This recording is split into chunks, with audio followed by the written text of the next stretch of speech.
Sayyidina wa Maulana Muhammadin wa alihi wasallam.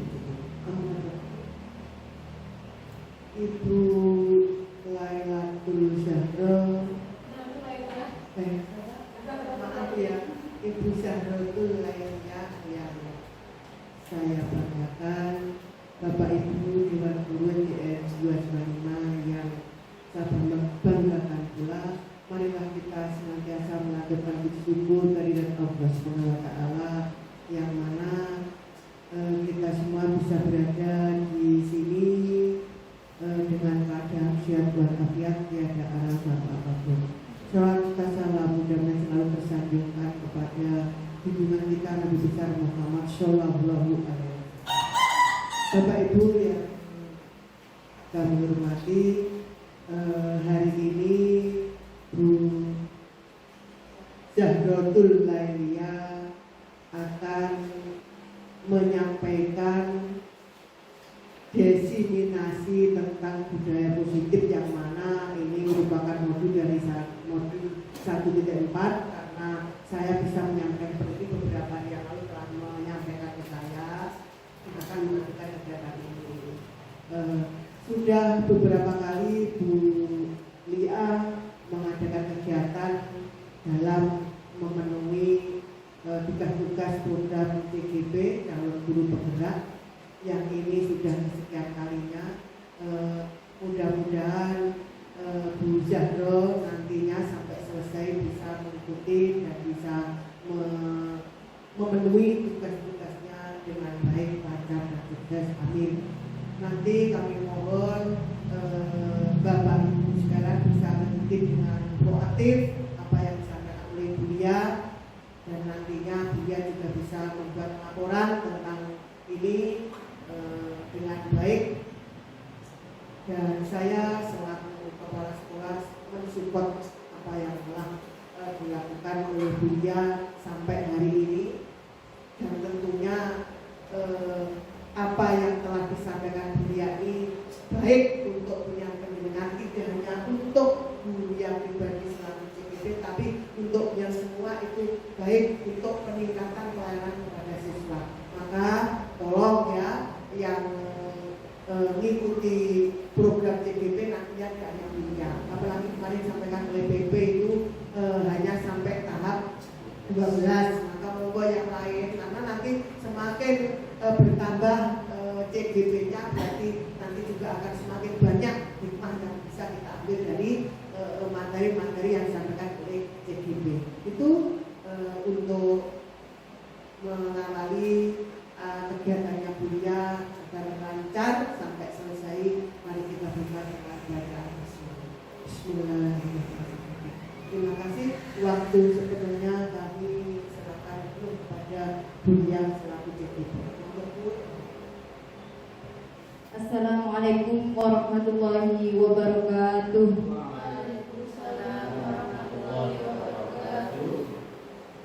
Langsung saja Bapak Ibu, di sini saya akan menyampaikan hasil pendidikan calon guru penggerak angkatan 9 yang saya dapat. Jadi di sini tujuannya saya tidak menggurui Bapak Ibu semuanya. Di sini hanya menularkan ilmu yang saya dapat. Jadi insya Allah sangat bermanfaat untuk kita semua. Baik, hari ini Bapak Ibu saya akan menyampaikan tentang budaya positif. Nah, budaya positif itu apa sih? Budaya positif itu adalah nilai-nilai keyakinan dan kebiasaan-kebiasaan di sekolah yang berpihak pada murid agar murid dapat berkembang menjadi pribadi yang kritis, penuh hormat dan bertanggung jawab. Nah, kegiatan-kegiatan budaya positif itu enggak terlalu tinggi-tinggi Bapak Ibu, yang ringan-ringan, yang kecil-kecil saja, yang biasa, tapi didukung oleh sistem. Lah, sistemnya itu apa? Sistemnya itu kita semua, Bapak Ibu guru semua, kepala sekolah, wali murid, dan lingkungan sekolah. Jadi, budaya positif itu kegiatannya tidak berat, hanya kegiatan yang ringan-ringan ya, yang bisa kita lakukan berkesinambungan, tidak hanya sekali. Jadi dilakukan secara rutin. Nah, Bapak Ibu, tanpa perlu kita sadari ya, sudah di sekolah kita sudah menerapkan beberapa budaya positif. Ini hanya contoh ini hanya beberapa cuplikan foto-foto yang sudah kita lakukan. Dan masih banyak sekali yang tidak bisa saya tampilkan di sini karena mengingat banyaknya materi yang saya sampaikan nanti. Nah, salah satunya ini adalah kegiatan upacara setiap hari Senin. Ini termasuk budaya positif. Kemudian di kelas 1 sampai kelas 6 sudah ada pojok baca atau pojok literasi. Nah, itu juga termasuk budaya positif. Kemudian kegiatan ekstrakurikuler pramuka dan menerapkan 5S. Ya, setiap hari Bapak Ibu anak datang, Bapak Ibu datang, pasti anak menyambut Bapak Ibu, menyambut dengan senyuman, salam, itu termasuk budaya positif. Nah, banyak sekali yang sudah kita terapkan seperti penerapan agama itu kemarin setiap hari Sabtu ya, sama dengan pramuka sudah kita terapkan bersama-sama. Nah, contoh itu adalah budaya-budaya positif yang sudah kita lakukan. Tinggal kita bagaimana kita menciptakan budaya-budaya positif selanjutnya. Tidak hanya diam di situ, berhenti di situ saja. Kita harus mencari perkembangan sesuai dengan perkembangan alam dan perkembangan zaman. Misalkan kemarin saya mengambil budaya positifnya, saya mengangkat setelah apel anak-anak itu tidak harus langsung masuk ke kelas. Bapak Ibu semuanya itu menunggu di depan kelasnya masing-masing, anak baris. Kemudian setiap hari ada yang memimpin secara bergantian. Itu tujuannya apa? Melatih kedisiplinan anak, keberanian anak. Nah, kenapa disuruh baris di depan? Satu, membaca Pancasila. Yang kedua, membaca proklamasi. Yang ketiga, membaca Sumpah Pemuda. Nah, kenapa Bu? Zaman sekarang anak-anak kalau disuruh hafalan itu kan susah. Nah, lewat pembiasaan ini kita tanpa kita sadari sudah menyuruh anak untuk hafalan, tapi terbiasa dengan dipimpin anak-anak, dipimpin temannya, sehingga sudah terbiasa dan di luar kepala nantinya. Itu tujuannya. Karena apa? Anak kalau disuruh hafalan sekarang itu tidak masuk sekolah. Ayo, besok hafalan ini pasti tidak sekolah. Nah, sekarang Bapak Ibu banyak sekali cara untuk kita mengembangkan sekolah kita agar lebih maju dan membuat anak senang, belajar menyenangkan. Jadi 1+1 berapa? Tidak gitu. Sekarang ada permainan puzzle, ya anak-anak bermain seperti di kelas ini tentang lambang Pancasila. Anak-anak itu belajar, tapi sepertinya bermain. Nah, jadi istirahat juga anak-anak bermain sendiri. Kadang di pojok baca itu sampai bukunya itu lecek semuanya karena itu tidak mau bergantian. Nah, kemarin saya memberikan masukan nasihat-nasihat kepada anak-anak itu, kita belajar membaca atau literasi di pojok baca kita harus bergantian dengan tertib.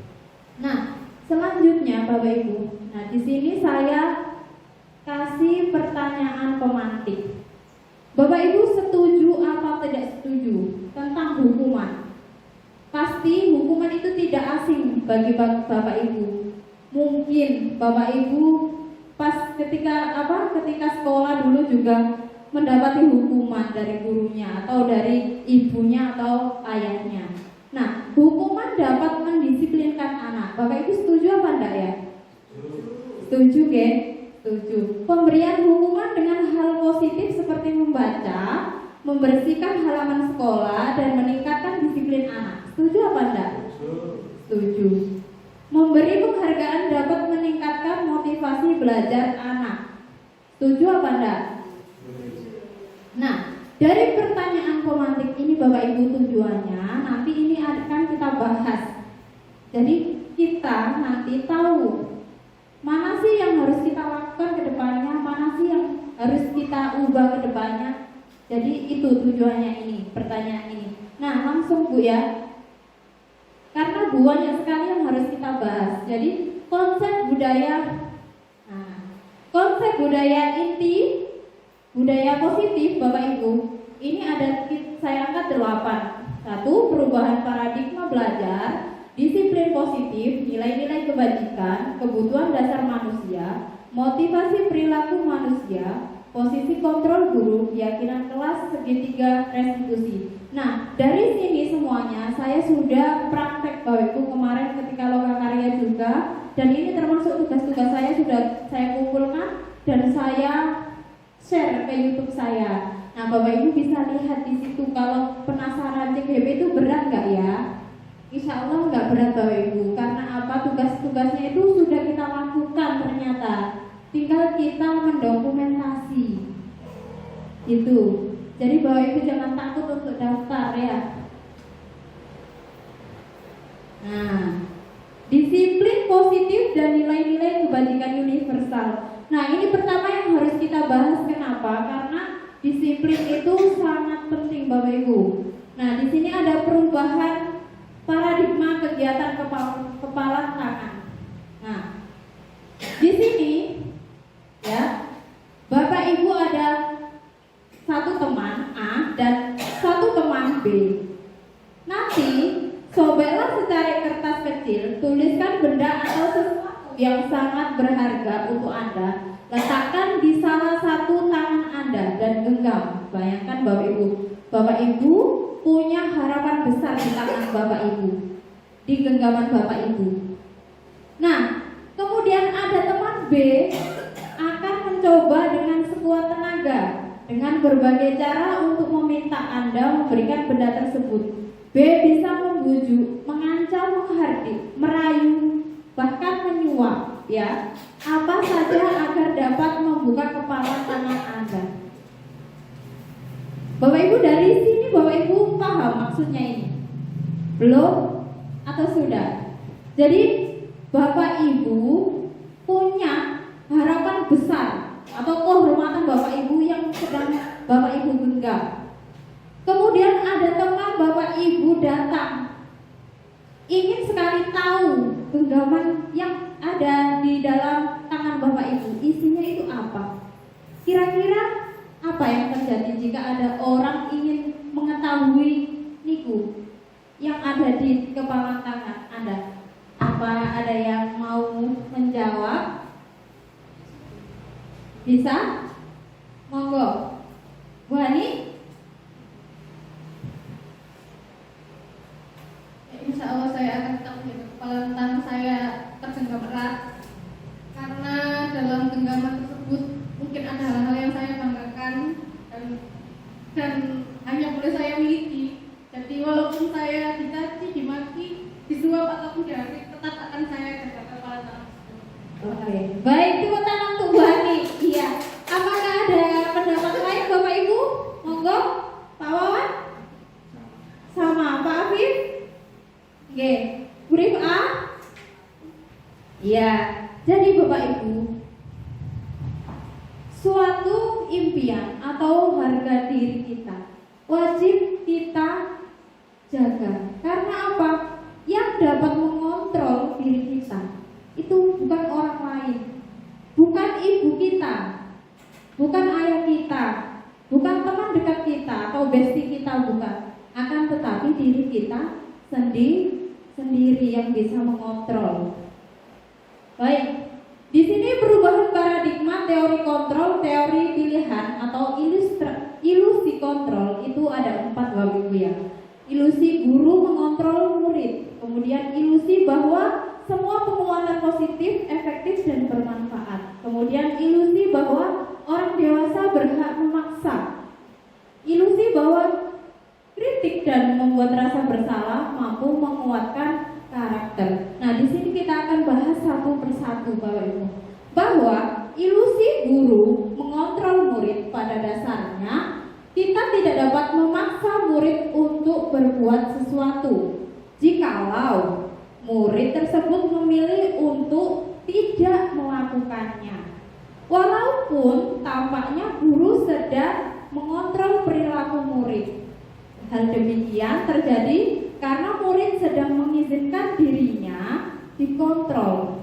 Nah, saat itu bentuk kontrol guru menjadi kebutuhan dasar yang dipilih murid tersebut. Teori kontrol menyatakan bahwa semua perilaku memiliki tujuan, bahkan terhadap perilaku yang tidak sesuai.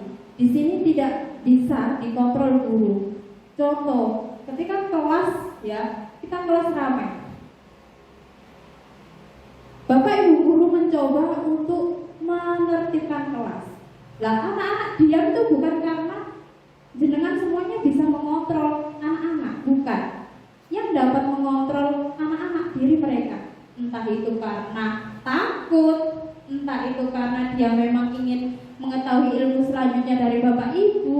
Jadi kalau guru mengontrol murid itu hanya ilusi, ya. Kemudian ilusi bahwa semua penguatan positif efektif dan bermanfaat. Nah itu belum tentu, ya. Kenapa? Karena penguatan positif atau bujukan-bujukan adalah bentuk kontrol.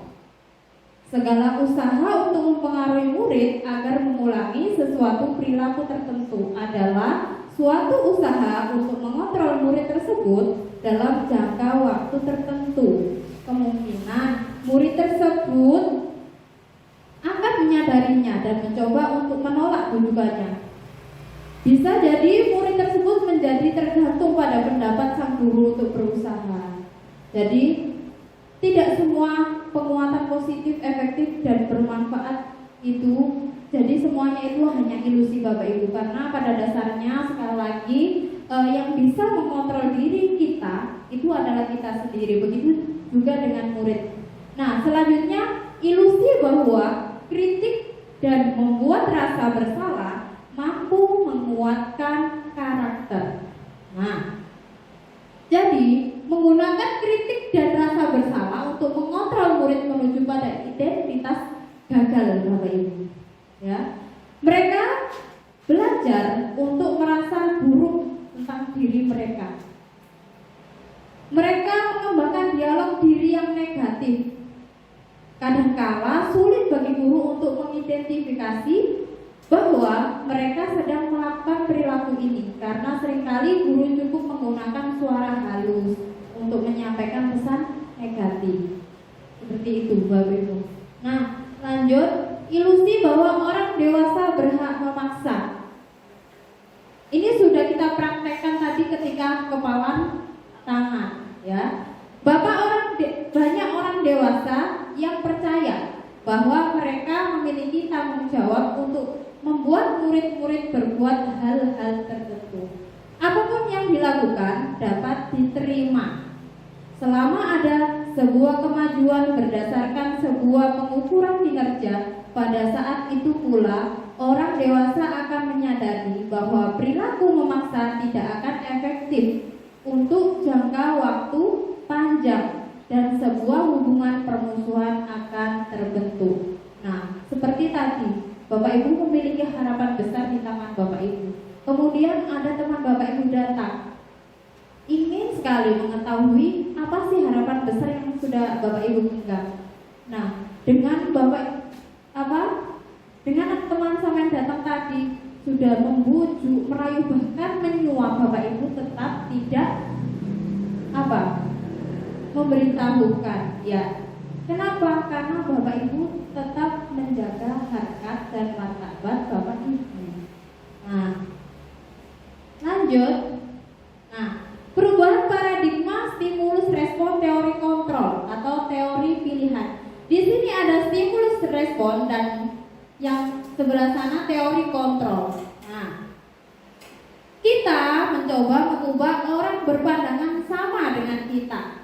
Nah, teori kontrolnya padahal kita berusaha memahami pandangan orang lain tentang dunia, ya. Jadi tidak semua orang bisa kita paksa, pahamilah saya ini sedang itu, sama dengan Bapak Ibu semuanya. Nah, yang dapat mengontrol adalah diri kita sendiri, bukan orang lain yang kita paksa untuk mengerti diri kita. Nah, perilaku buruk dilihat sebagai suatu kesalahan. Teori kontrolnya semua perilaku Ada seperti ini, Mbak. Orang mencuri. Ya. Orang mencuri itu kadang karena terpaksa.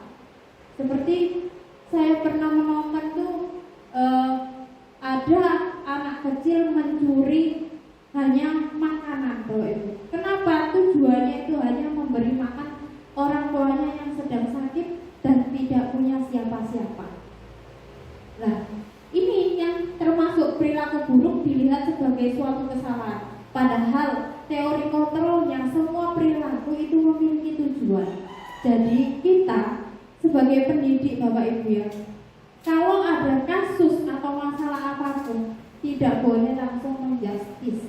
Kita harus cari tahu dulu, apa sih, kenapa sih anak ini kok begini, kenapa sih anak ini kok nilainya kok tiba-tiba merosot. Jangan langsung, kenapa kamu kok salah sendiri, sudah diterangkan bu guru sampai A sampai Z kok masih dapat nilai 50. Jangan semacam itu Bapak Ibu ya. Kita harus cari tahu dulu kenapa kok gak seperti anak menjawab karena itu bu, adik saya sakit, ibu saya tidak bisa. Kalau gitu kan kita bisa memaklumi bahwa kalau kita sudah tahu alasannya. Nah lanjut, orang lain bisa mengontrol saya, itu hanya stimulus respon.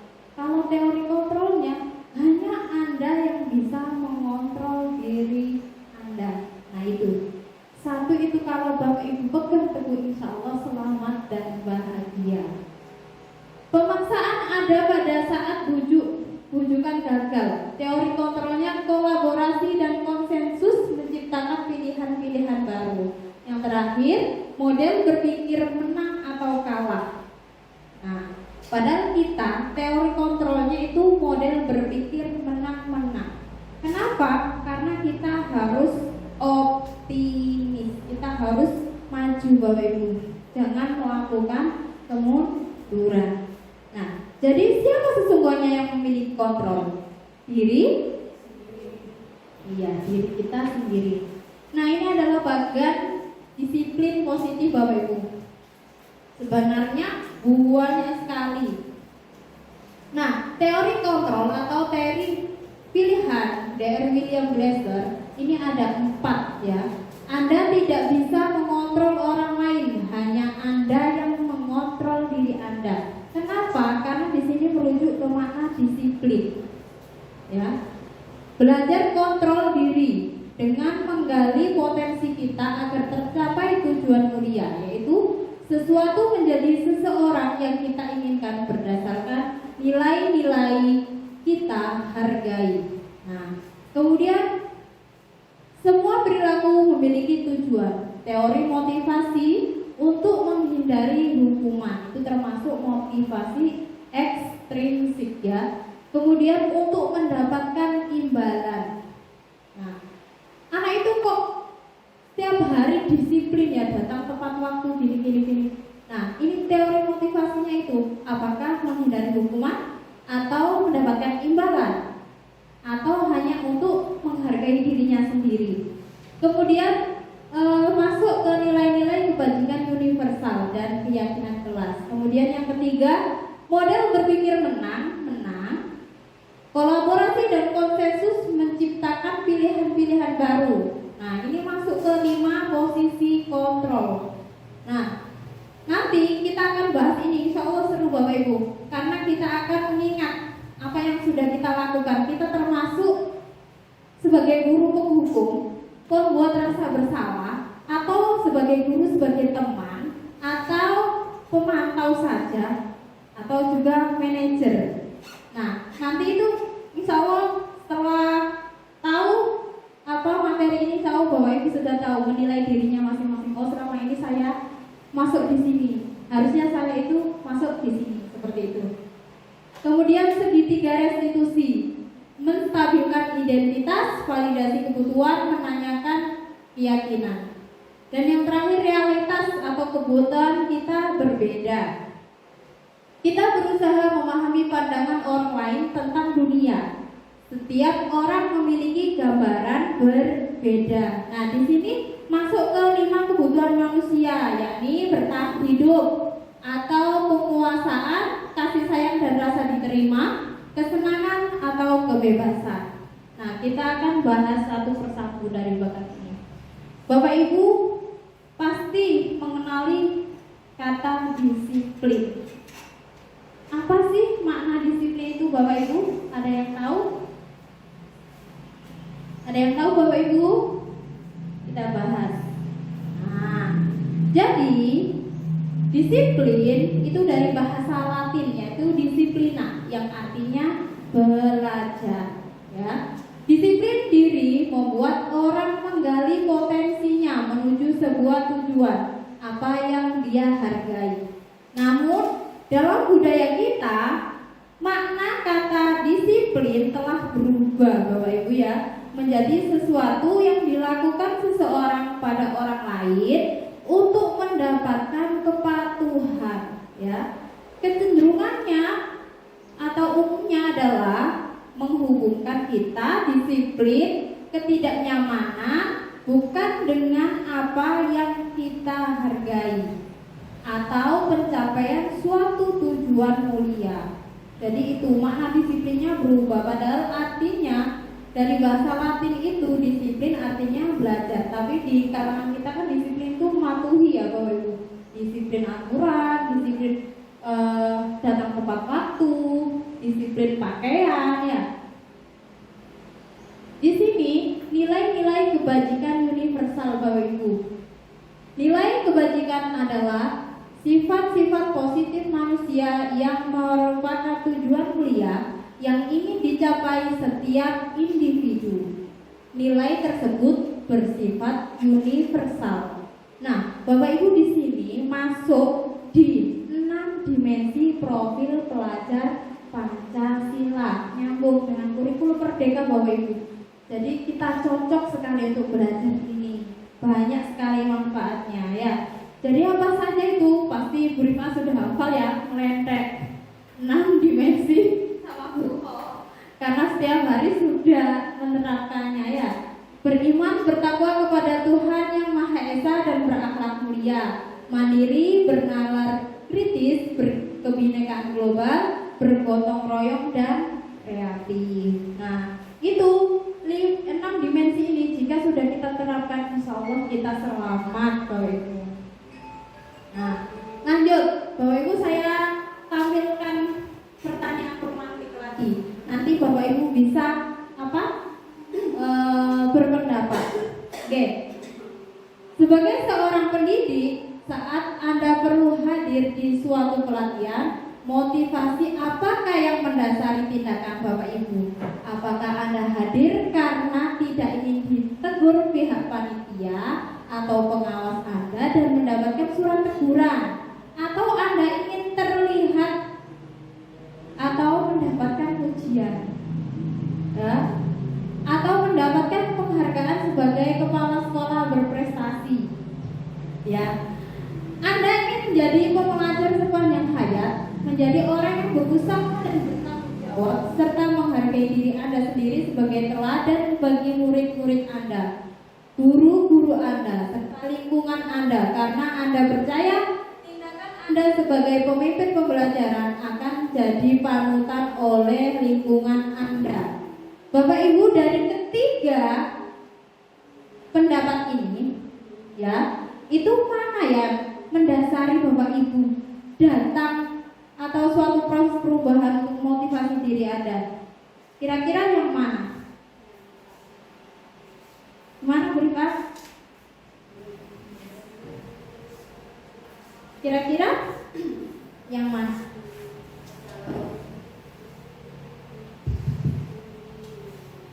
Kalau saya ingin menjadi pelajar sepanjang hayat, menjadi orang yang berusaha dan bertanggung jawab, serta menghargai diri saya sendiri sebagai teladan bagi murid-murid saya. Karena memang guru adalah teladan bagi muridnya, serta lingkungan saya, karena saya percaya tindakan saya sebagai pemimpin pembelajar lingkungan saya. Terima kasih. Oke, baik, beri aplaus dong untuk Bu Rifka. Insya Allah Bapak Ibu semua seperti itu ya. Nomor 1 Pak Afif? Atau nomor 2? Atau nomor 3? Insya Allah Bapak Ibu di sini yang poin ketiga ya, ingin menjadi pengajar sepanjang hayat. Insya Allah. Ya, menjadi orang yang berusaha dan bertanggung jawab serta menghargai diri sendiri Bapak Ibu. Karena kita sudah menjadi pendidik, tingkah laku kita sudah dilihat semua warga, wali murid, yang masyarakat. Jadi gerak-gerik kita itu harus dijaga, harus menjadi teladan yang baik, termasuk penampilan kita, ya, ucapan kita. Kalau sedang di sekolah ataupun di luar, kita harus menjaga harkat dan martabat kita. Baik, lanjut Bapak Ibu, teori selanjutnya yaitu teori motivasi, hukuman dan penghargaan restitusinya. Di sini sudah saya terapkan, nanti saya tayangkan hasil praktek saya dengan anak-anak kelas 2.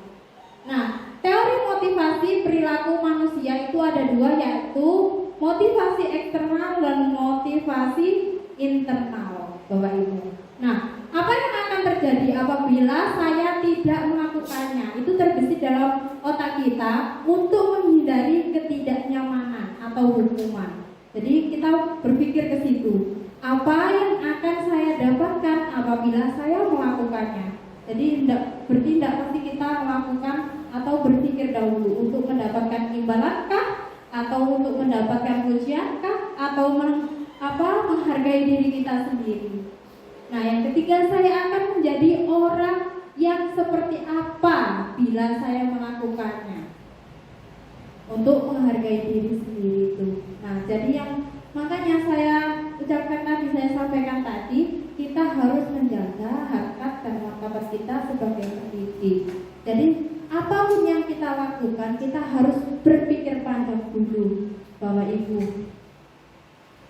Nah, seperti di sini merdeka, menurut Ki Hajar Dewantara, kita sudah sering kali mendengarkan kata merdeka. Lalu kurikulum merdeka kok tambah ribet ya, tambah disuruh A, disuruh B, disuruh C.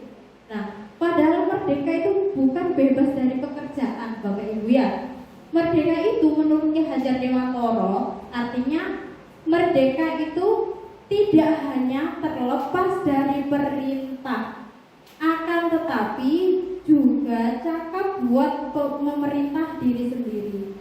Nah, dapat kita simpulkan bahwa merdeka itu diri kita sudah terbiasa dengan apa yang kita lakukan. Contoh, kegiatan kita tiap hari.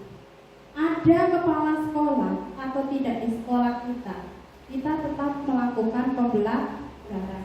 Itu termasuk merdeka. Waktunya masuk, kita masuk. Waktunya istirahat, kita istirahat. Tidak usah disuruh orang lain. Waktunya upacara, kita juga langsung siap-siap upacara. Itu juga termasuk merdeka, Bapak Ibu. Setuju?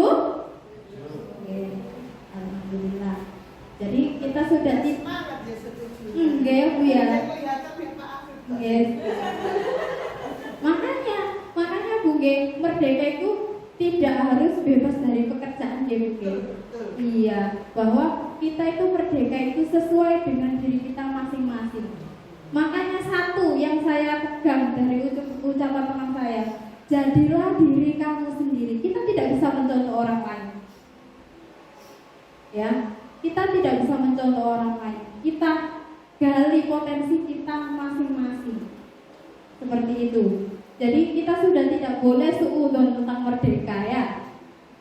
Iya. Saya juga sadarnya di sini Bapak Ibu. Oh iya. Jadi ternyata Ki Hajar Dewantara itu sudah memberikan ilmu-ilmu yang banyak. Tapi saya yang telat membaca, baru ikut CGP baru tahu. Nah, dihukum oleh penghargaan Bapak Ibu. Jadi kita memberi hadiah ke anak atau memberi imbalan ke anak, itu termasuk hukuman juga loh Bapak Ibu. Kenapa? Bahwa penghargaan berlaku sama dengan hukuman dalam arti meminta atau membujuk seseorang melakukan sesuatu untuk memenuhi suatu tujuan tertentu dari orang yang meminta, membujuk, dorongan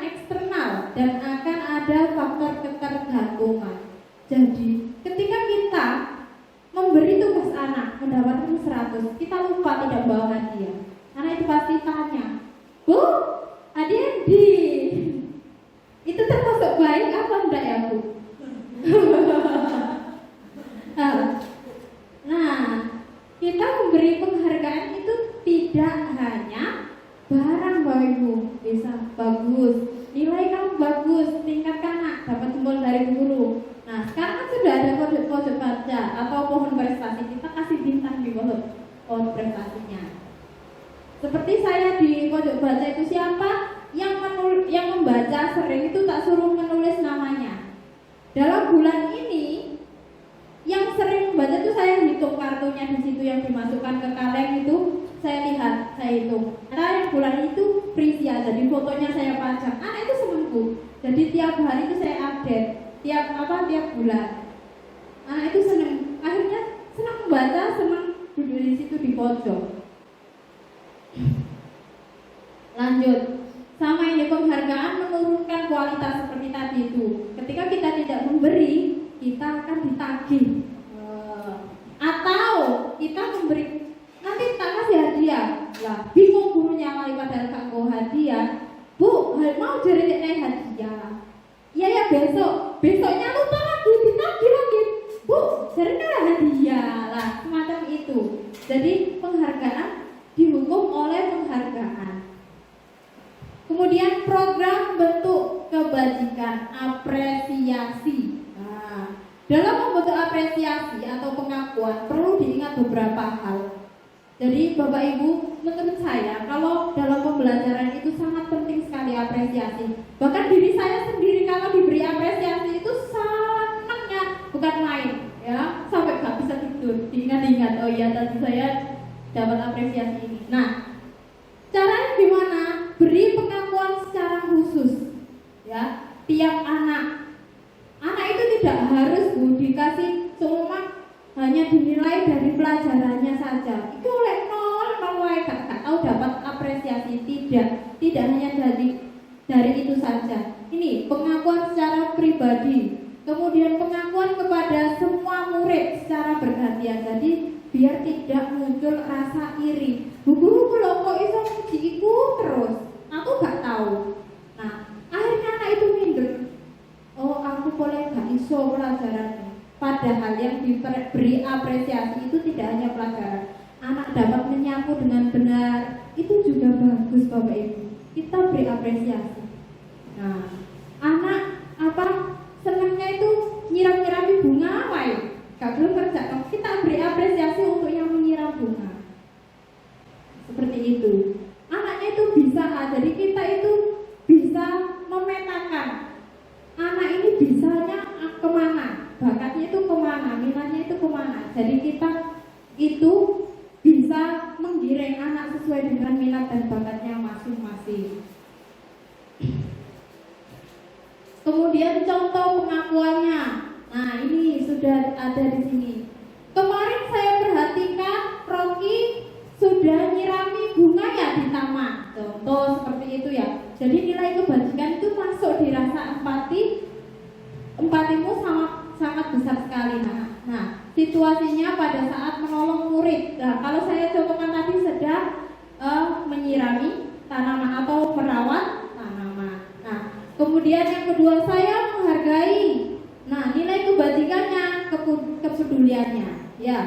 Kemudian situasinya pada saat kamu membantu teman-temanmu di tugas kelompok. Kemudian yang terakhir terima kasih untuk nilai kebajikannya, rasa tanggung jawabnya, ya. Situasi pada saat kamu memungut kertas-kertas yang berserakan di lantai. Nah, seperti yang saya sampaikan tadi, tidak harus di mata pelajaran, tidak harus di dalam pembelajaran saja mengucapkan apresiasi itu.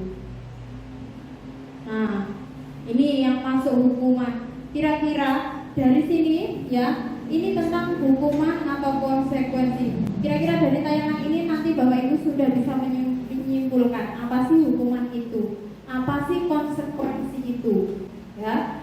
Jadi mencatat 100 kali di dalam buku kalimat saya tidak akan terlambat lagi karena terlambat ke sekolah buku itu termasuk hukuman. Bapak Ibu pernah nggih? Masa dulu sekolah MI ataupun MTS SMA pernah nggak dihukum suruh mencatat? Oh iya, karena saya juga merasakan. Iya, salah pun saya tidak akan. Dulu itu saya kan karena keluarga saya itu bukan orang yang berpendidikan, bukan semuanya orang nelayan. Jadi bapak saya sibuk nelayan, ibu saya sibuk ngurusi adik dari bonus nyirau ibu. Lali gak kerja lo PR. Disuruh nulis satu lembar puluh olah-walik ya. Saya tidak akan lupa lagi, saya masih ingat. Disuruh kemudian disuruh gini Bu, angkat kaki satu kanannya nyentuh di telinga. Ingat sampai sekarang. Aku di bapak gurunya masih panjang umur, kalau saya ketemu itu malah begini saja. Lah itu termasuk hukuman, ya. Kemudian lari mengelilingi lapangan basket 2 kali karena terlambat hadir di sekolah. Itu juga masuk hukuman. Murid diminta untuk push up 15 kali, tidak menggunakan masker ke sekolah. Itu termasuk hukuman. Nah, menggantikan kertas tugas teman yang telah dicoret-coret, itu konsekuensi. Nah, sudah masuk ya perbedaannya Bapak Ibu ya. Membersihkan tumpahan air di meja tulis karena tersenggol pada saat belajar. Itu masuk konsekuensi. Nah, murid disuruh untuk tidak mengenakan sepatu seharian di sekolah karena tidak mengenakan sepatu hitam. Itu juga termasuk hukuman. Lari mengelilingi lapangan basket 2 kali karena terlambat 10 menit untuk pelajaran PJOK.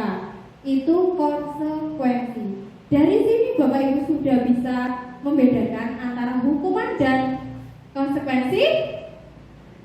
Sadar? Apa masih bingung?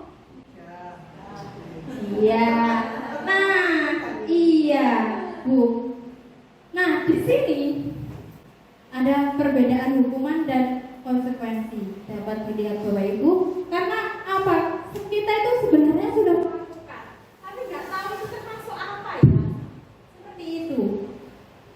Nah, dari sini Bapak Ibu tahu nanti bisa saya itu melakukan ini karena ini ya.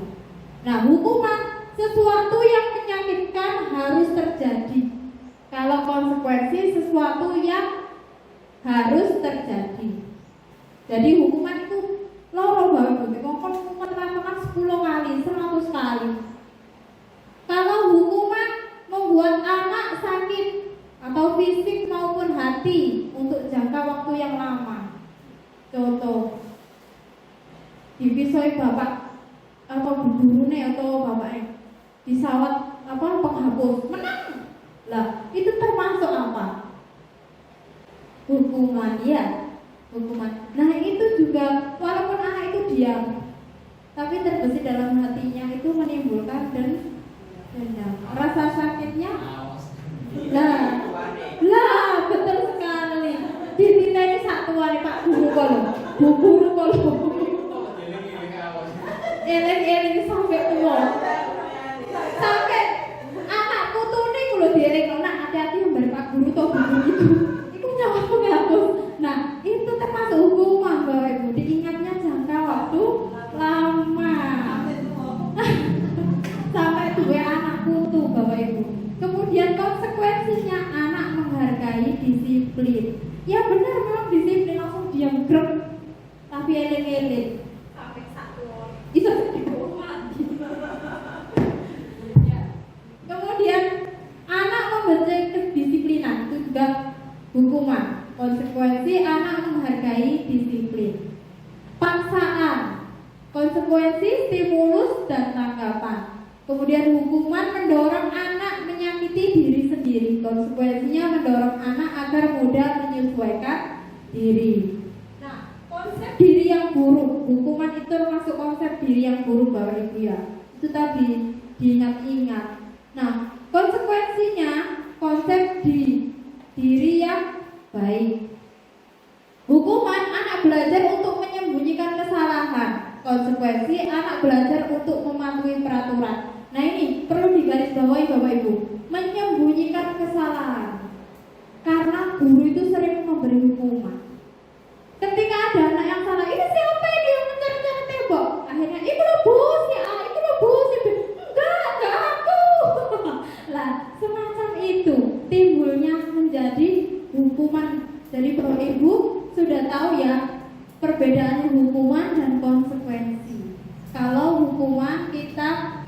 sampai jangka waktu yang lama. Kalau konsekuensi saya pikir hanya jangka waktu pendek ya. Marah, rasa bersalah, dipermalukan, merasa tak dihargai. Lagi lho Pak Wan, jadi sama ini satu hari ini. Ya, karena merasa dipermalukan di sama koncoe. Lek disawat tak guru, disawat guru lah semacam itu. Konsekuensinya kehilangan hak, dibuat tidak nyaman, diasingkan untuk sementara. Hanya untuk sementara. Kalau hukuman itu diasingkan suwe Bu, sak mau kancane. Oh, jepar-par ibu nambung mari dianu Pak Guru lah. Itu akibatnya fatal, diingat sampai tua. Lanjut kita masuk di restitusi Bapak Ibu ya. Proses menciptakan kondisi bagi murid untuk memperbaiki kesalahan mereka sehingga mereka bisa kembali pada kelompok mereka dengan karakter yang lebih kuat. Restitusi juga merupakan proses kolaboratif yang mengajarkan murid untuk mencari solusi untuk masalah mereka dan membantu murid berpikir tentang orang seperti apa yang mereka ingin menjadi, tujuan mulia dan bagaimana mereka harus memperlakukan orang lain. Dosen 2004. Nah ini Bapak Ibu, restitusi ini masuk seperti menyadarkan anak, lebih ke menyadarkan anak. Jadi sudah saya sampaikan di awal tadi, kita itu tidak boleh menjustis langsung anak itu. Kita harus mencari tahu. Nah, bagaimana nanti kita bahas satu persatu. Nah, di sini hukuman, konsekuensi dan restitusi.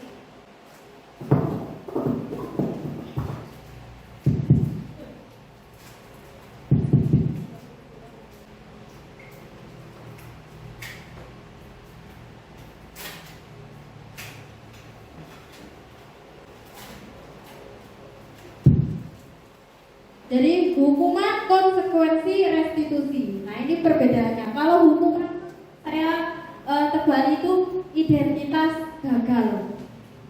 Itu tadi diingat satuannya Bu. Kalau identitas sukses itu disiplin. Lah, bagaimana cara mendisiplinkan anak kita, memberikan konsekuensi dan restitusi? Caranya dua itu Bapak Ibu. Kalau kita mau identitas gagal, itu tadi hukuman.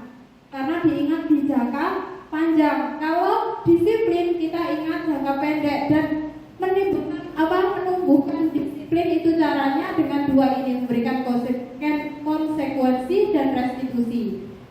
Nah, hukuman sesuatu yang menyakitkan harus terjadi. Kalau konsekuensi sesuatu yang harus terjadi. Kemudian restitusinya merupakan pilihan. Jadi anak itu mau melakukan kesalahan lagi atau mau mengubah kesalahan menjadi kebaikan, semacam itu. Kemudian restitusi menguatkan untuk murid atau anak dalam jangka waktu panjang. Nah, itu restitusinya. Kalau konsekuensi tidak nyaman untuk murid atau anak untuk jangka waktu pendek. Nah, hukuman masuk korban mendapatkan keadilan.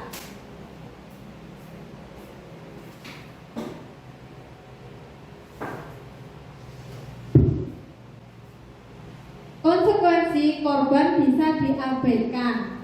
Restitusi korban mendapatkan ganti. Ya, kalau hukuman murid atau anak akan tersakiti. Konsekuensinya murid atau anak dibuat tidak nyaman.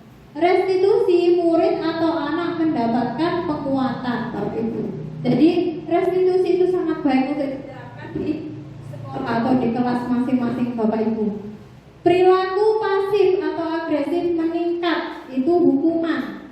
Penguatan hanya bertahan dalam jangka waktu pendek, konsekuensi.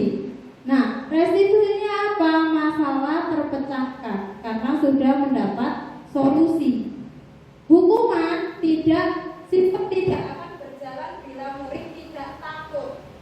Masih bisa Bapak Ibu. Lek muridnya takut terus mau sesuk balik mana?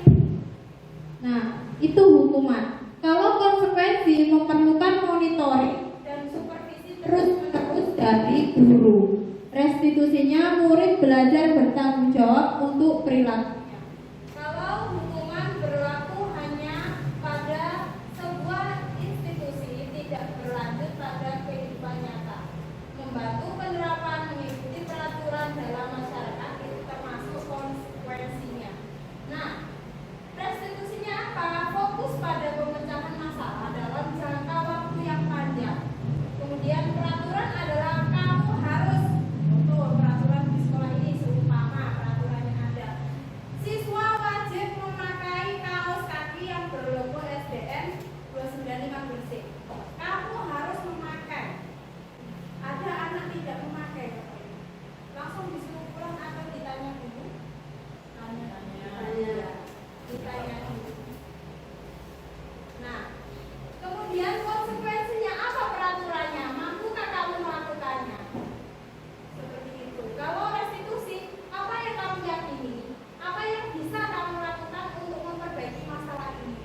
Restitusi membuat atau mencari kebutuhan dasar yang mendasari tindakan. Ya, restitusi diri adalah cara yang paling baik. Restitusi fokus pada karakter bukan tindakan. Restitusi fokus pada solusi. Restitusi mengembalikan murid yang berbuat salah pada kelompoknya. Jadi Bapak Ibu, ini adalah ciri-ciri restitusi. Nanti akan saya tayangkan nanti setelah ini, setelah keyakinan kelas akan saya tayangkan bagaimana sih cara merestitusi anak itu. Kita menggunakan tadi segitiga restitusi. Nah, lanjut dulu masuk ke keyakinan kelas. Nah ini, mengapa tidak peraturan saja atau mengapa harus keyakinan kelas? Sama dengan halnya mengapa kita harus memiliki peraturan harus menggunakan helm bila mengendarai kendaraan roda 2? Atau mengapa kita memiliki peraturan 3M, menggunakan masker, mencuci tangan dan menjaga jarak 1,5 meter? Atau mengapa kita memiliki peraturan harus datang tepat waktu pada saat mengikuti pelatihan? Nah, hanya untuk mendukung motivasi intrinsik ya Bapak Ibu ya. Kembali lagi ke nilai dan keyakinan lebih menggerakkan seseorang dibandingkan mengikuti serangkaian peraturan. Nah, ini perbedaannya peraturan dan keyakinan kelas. Kalau peraturan selalu kembali ke buku ke tempatnya, kembalikan buku ke tempatnya. Nah, kalau keyakinan kelasnya itu termasuk tanggung jawab. Nah, kalau peraturan dilarang mengganggu orang lain, keyakinan kelasnya itu bahasa yang digunakan nanti kalau Bapak Ibu membuat keyakinan kelas itu lebih ke sini. Ya, menghormati orang lain. Hadir di sekolah 15 menit sebelum pelajaran dimulai. Jadi bahasa keyakinan kelasnya menghormati orang lain, berkomitmen. Jadi nanti cara untuk membuat keyakinan kelas itu juga ada tahapannya Bapak Ibu. Setelah membuat keyakinan kelas, anak-anak pasti kan nggak langsung bisa merumuskan tanggung jawab, kembali ke tempatnya termasuk langsung tanggung jawab itu sulit ya untuk anak-anak. Jadi setelah membuat keyakinan kelas, bebas anak menuliskan apa yang diinginkan untuk peraturan di kelasnya. Nanti kita akan membantu anak-anak untuk membuat kalimat positifnya yang akan menjadi keyakinan kelas. Seperti itu. Dilarang melakukan kekerasan, keyakinannya keselamatan, menghormati orang lain. Jadi untuk satu peraturan itu tidak harus satu keyakinan. Seperti ini tadi, dilarang melakukan kekerasan itu juga termasuk keselamatan, termasuk menghormati orang lain. Kemudian dilarang menggunakan narkoba. Nah, itu keyakinan kelasnya tentang kesehatan. Bergantian atau menunggu giliran. Keyakinan kelasnya menghormati orang lain, bersabar. Ya, gunakan masker. Itu keyakinan kelasnya juga untuk kesehatan Bapak Ibu dan keselamatan. Kemudian jangan berlari di kelas atau di koridor. Nah, itu keyakinan kelasnya untuk keselamatan juga keamanan. Jadi itu bahasa yang digunakan untuk keyakinan kelas, Bapak Ibu. Nah, di sini kemarin saya sudah praktek sama anak-anak membuat keyakinan kelas. Ternyata anak-anak senang. Senang sekali. Saya tampilkan di sini.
dibuat seperti itu. Kita lanjut di kebutuhan dasar manusia dan dunia berkualitas.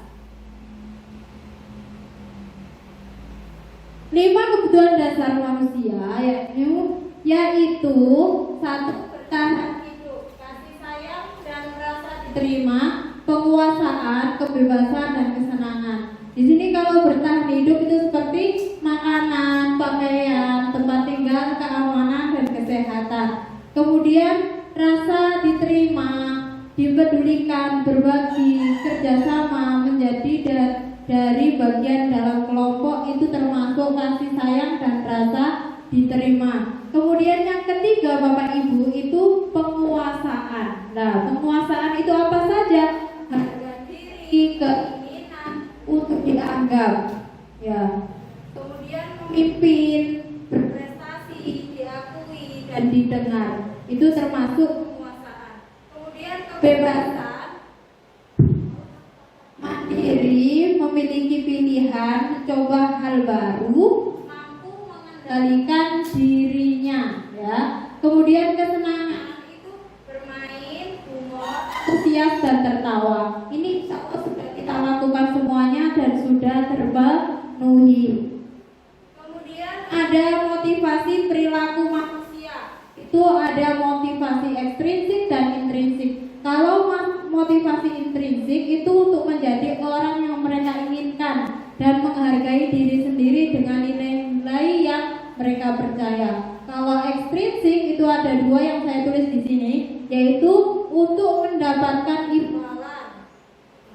Kalau kita menolong orang, aku nolong itu oleh harta waris. Iya.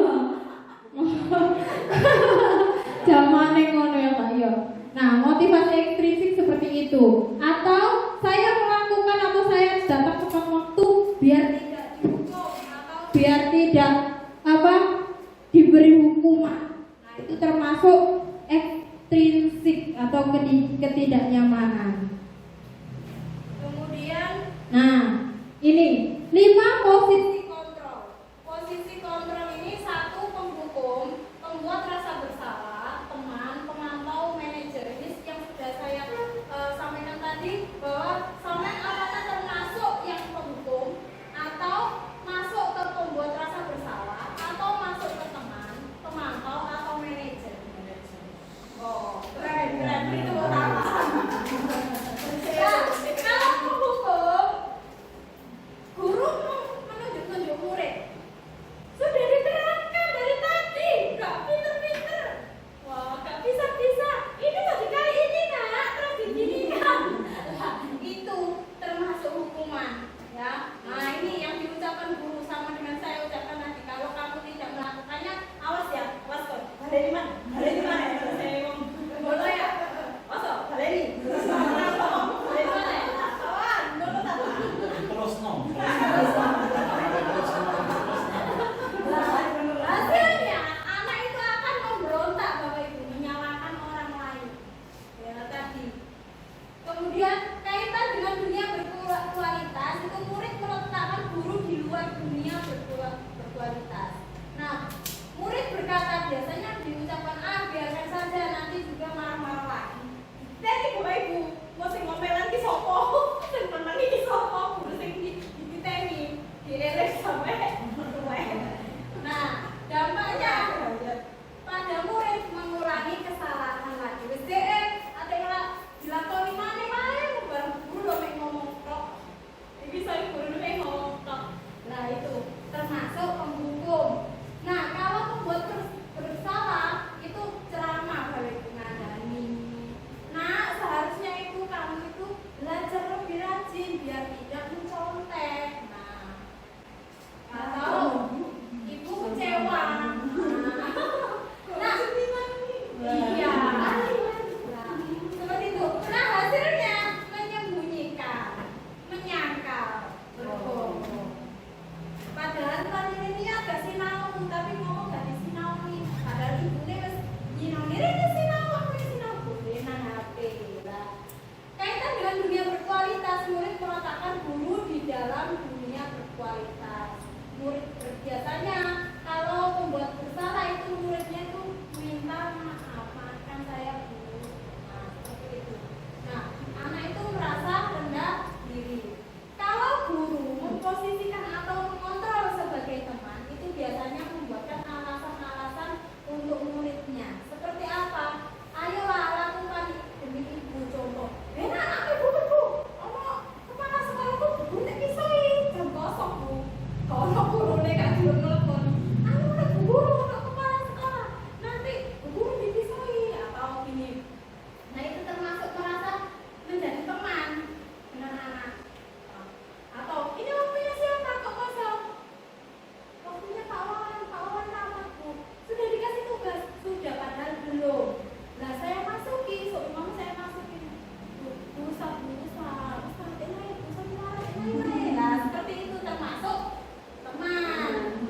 menjadi pemantau itu menghitung dan mengukur, ya. Seperti guru berkata biasanya apa peraturannya? Peraturan dari anak yang menjawab. Seperti itu, menyesuaikan diri bila diawasi. Jadi kapannya contoh anak-anak tertib guru ya, bu, guru ada tamu di kantor. Ya bu, ketika ditinggal gurunya apa yang terjadi dalam kelas? Silakan lari. Nah, ketika ada gurunya masuk,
boleh tetap berusaha menjadi sikap itu, tapi tambahkan sikap yang lain atau yang baru.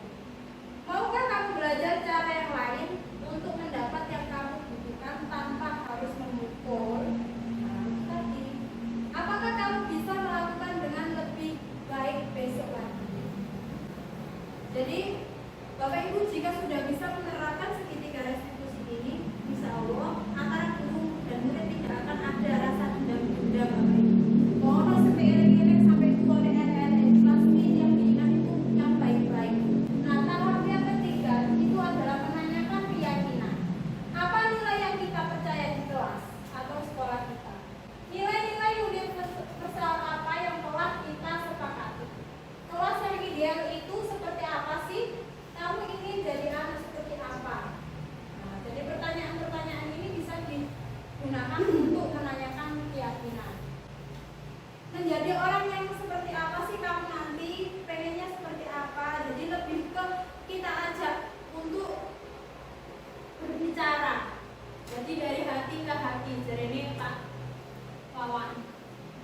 Nah, saya tayangkan lagi video ketika saya membuat praktek membuat segitiga restitusi.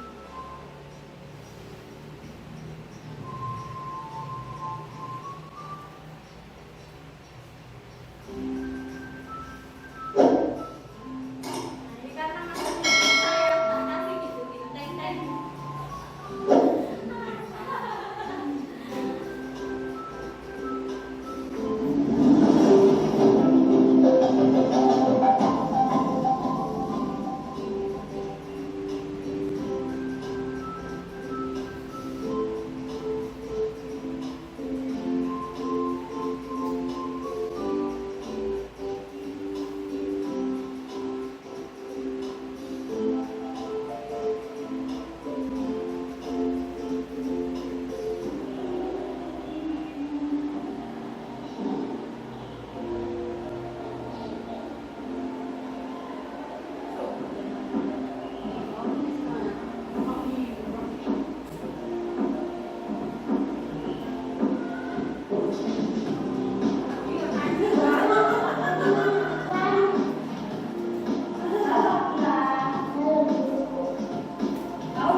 Bu yang didapat hari ini?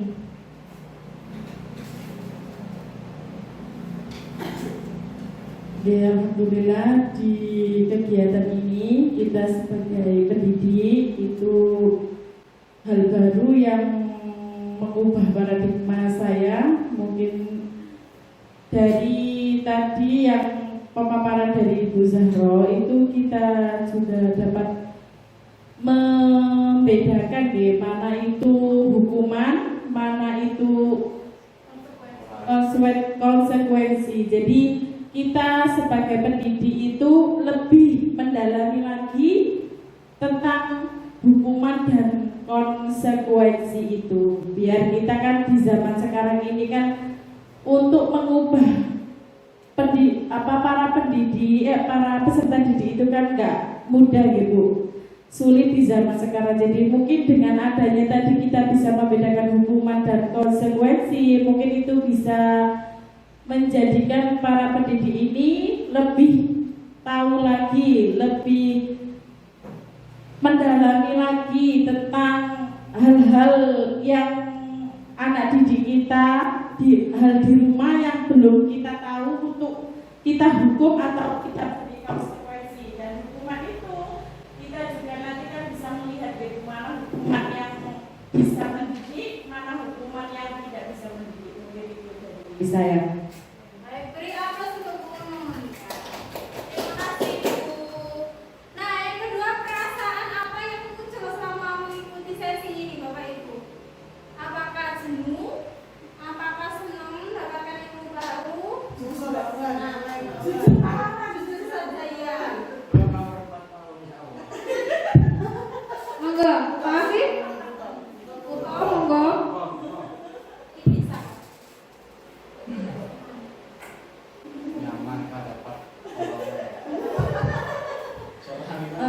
Alhamdulillah setelah saya mengikuti kegiatan pada hari ini, banyak hal-hal yang banyak ilmu yang saya dapat untuk memperbaiki diri untuk kedepannya. Saya merasa hari ini sangat senang sekali, meskipun sedikit Sedikit ngantri ya, betul sekali. tapi semuanya tujuannya itu untuk anak didik kita. Semoga anak-anak lebih baik lagi ke depannya. Amin. Baik, beri aplaus untuk Bapak. Terima kasih. Nah, baik Bapak Ibu, memang ya saya juga merasa kantor karena biasanya nunggu panas, tapi saya kok dingin adem gitu kan. Saya naik kelas baru. Nah, iya. Lanjut di refleksi yang ketiga, peran Amung seperti apakah yang telah kita lakukan selama atau mengikuti modul ini? Monggo. Iya.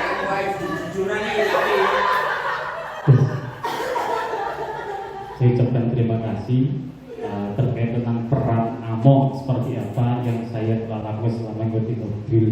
Nah, di sini peran Among sebagai penghubung karena kita selalu menyudutkan anak sehingga anak mampu membuat alasan lain atau menyalahkan temannya.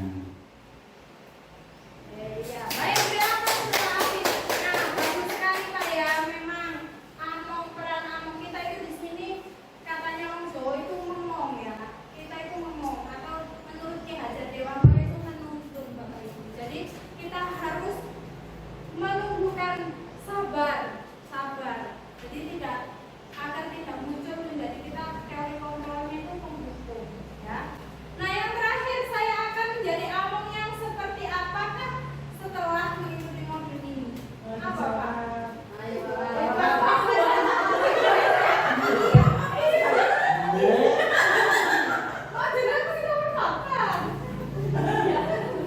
Ya, terima kasih atas waktunya. Insya Allah dan saya akan berusaha. Ya, mungkin selama ini saya juga menerapkan itu Amung sebagai teman. Karena memang dasarnya saya juga hatinya agak sensitif juga. Saya egoan. Iya, seperti itu. Iya, egoan. Jadi ya gak tega atau gak bisa gitu loh.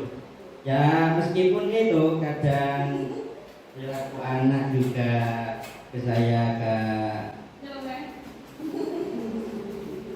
saya selalu berusaha dan membantu mendampingi anak yang menyelesaikan masalah seperti itu. Terima kasih. Ya, beri aplaus dong untuk kawan. Iya, memang dari awal saya kenal itu kawan sensitif sekali.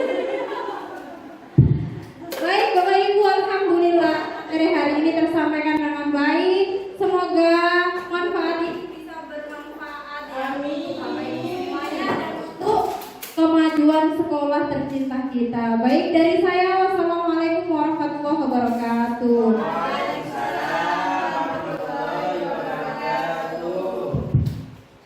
Bapak Ibu yang kami hormati, demikian tadi diseminasi dari Bulia tentang budaya positif. Banyak hikmah yang disampaikan Bu Korte yang bisa diambil dari penjelasan, bisa mencontoh yang tadinya belum tahu menjadi tahu, yang tadinya belum yang lakukan bisa terus dilakukan.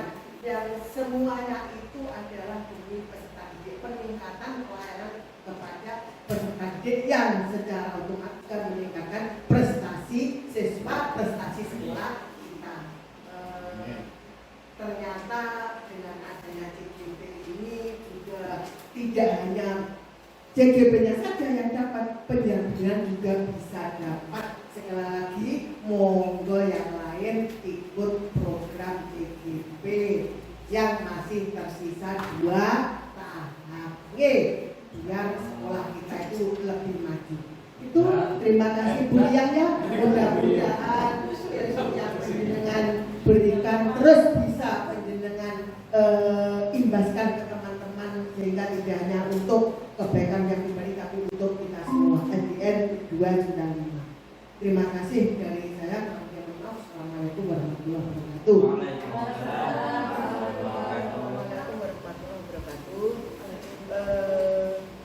Saya Kepala UPTGN 295 Gresik ingin menyampaikan bahwa baru saja Bu Zahrotul Lelia selaku CGP menyampaikan diseminasinya yakni tentang budaya positif.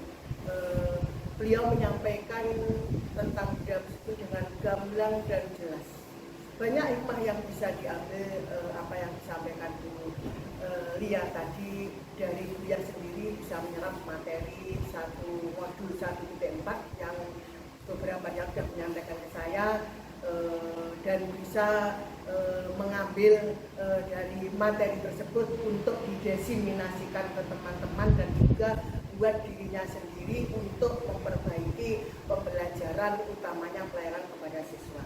Bagi Bapak Ibu Dewan Guru itu banyak juga hikmah yang bisa diambil, yakni apa yang belum tahu menjadi tahu, apa yang belum ngerti jadi ngerti, dan apa yang belum dilakukan bisa dilakukan demi untuk meningkatkan pelayanan kepada siswa.